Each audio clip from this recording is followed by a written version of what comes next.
Constantin Simon, vous êtes avec nous en direct de Tokyo. Le Premier ministre Kishida, on l'a entendu aussi, il a déclaré ne pas avoir les mots après cet acte qu'il a qualifié de barbare. C'est un sentiment partagé par tous les Japonais ce vendredi? Ah oui, tout à fait. Je pense que les Japonais, en tout cas ceux à qui j'ai parlé, sont vraiment sous le choc. On s'attendait pas il faut bien comprendre qu'on est dans un pays, si vous voulez, il n'y a pas d'armes à feu, mais il y a même pas de criminalité, hein.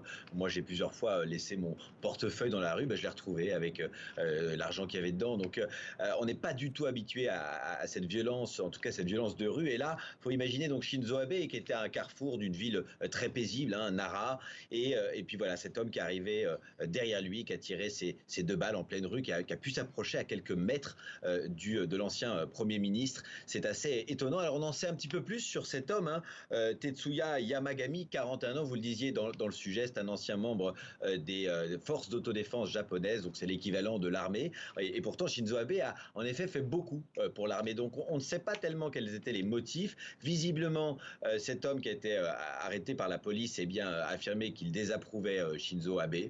Voilà, on n'en sait pas plus. Ce qu'on sait, c'est qu'il y a une opération de la police à son domicile et que la police aurait trouvé des armes artisanales, des explosifs artisanaux.